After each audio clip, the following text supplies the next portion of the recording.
अभय अपने गुनाहों को मान चुका है, लेकिन उसकी आंखों में अब भी एक ऐसा दर्द है जिसे शब्दों में बयां नहीं किया जा सकता। सामने खड़ी अंजलि कुछ नहीं कहती, मगर उसकी खामोशी हर किसी के दिल में तूफान मचा रही है। वह चुप है, लेकिन उसकी आंखें सवालों से भरी हुई हैं। अभय जानता था कि अंजलि कभी भी हल्दी की रस्म के लिए राजी नहीं होगी, इसलिए वह खुद आगे बढ़कर उसके पास आता है। कांपते हाथों से वह हल्दी उठाता है और अंजलि के सामने खड़ा हो जाता है। अभय की आवाज़ भर्रा जाती है।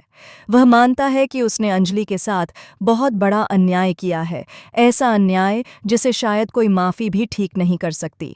वह कहता है कि उसने अंजलि का भरोसा तोड़ा, उसके सपनों को कुचला और उसकी ज़िंदगी को तमाशा बना दिया। अंजलि उसकी तरफ देखती है, लेकिन फिर नज़रें झुका लेती हैं। वह कुछ कह नहीं पाती, लेकिन उसका दर्द हर किसी को साफ नजर आता है। इसी बीच गिनी का सब्र जवाब दे देता है। उसका अंदर दबा हुआ दर्द अब ज्वालामुखी बनकर फूट पड़ता है। वह चीखते हुए कहती है कि अभय, तुम्हें अंजलि के साथ हुआ अन्याय तो दिख गया, लेकिन मेरे साथ जो तुमने किया वह तुम्हें कभी नजर ही नहीं आया। मैंने भी भरोसा किया था, मैंने भी सपने देखे थे, लेकिन तुमने मुझे सिर्फ इस्तेमाल किया। इसका मुआवजा तुम्हें हर हाल में भुगतना पड़ेगा। अभय सिर झुकाकर गिनी की बात सुनता है। वह मानता है कि गिनी की नाराज़गी उसके खिलाफ बिल्कुल जायज़ है। वह कहता है कि उसने सिर्फ अंजलि ही नहीं, बल्कि गिनी के साथ भी गलत किया है, लेकिन अब बहुत देर हो चुकी है। जो टूट चुका है उसे जोड़ा नहीं जा सकता। अभय अंजलि की तरफ मुड़कर धीरे से कहता है कि मुझे गलत मत समझना, मैं तुम्हारे करीब आने की कोशिश नहीं करूंगा। मैं जानता हूं कि मुझे ऐसा कोई हक नहीं है।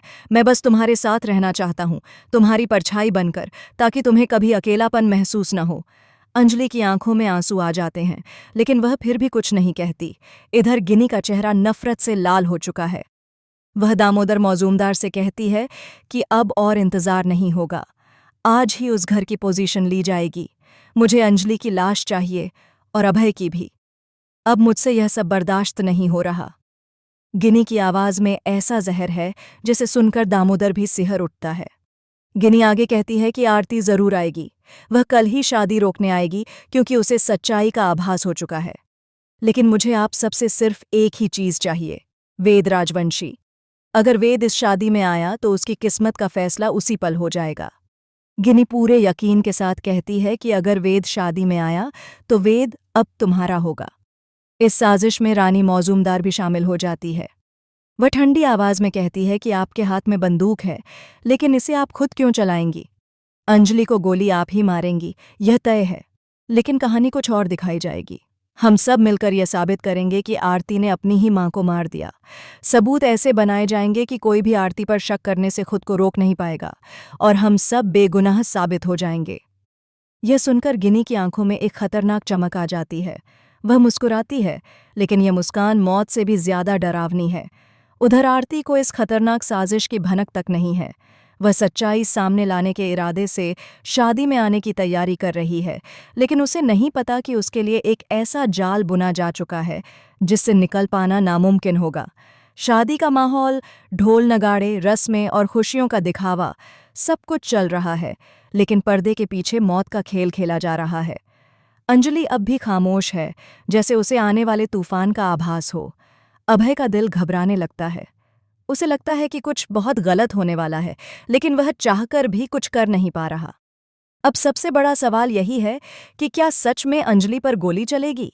क्या गिनी अपनी नफरत में इतना अंधी हो चुकी है कि किसी को भी जिंदा नहीं छोड़ेगी? क्या आरती इस खतरनाक जाल में फंसकर अपनी ही मां के कत्ल के इल्जाम में घिर जाएगी? और क्या अभय अपने गुनाहों की सजा मौत से चुकाएगा, या फिर आखिरी पल में कोई ऐसा सच सामने आएगा जो पूरी कहानी को पलट कर रख देगा? आने वाले एपिसोड में होगा ऐसा धमाका जिसे देखकर हर कोई दंग रह जाएगा। सच्चाई, धोखा, बदला और खून सब एक साथ टकराएंगे, और एक गोली कई जिंदगियों की दिशा बदल देगी। अगर आपको यह शॉकिंग अपडेट पसंद आया हो तो वीडियो को लाइक ज़रूर करें और चैनल को सब्सक्राइब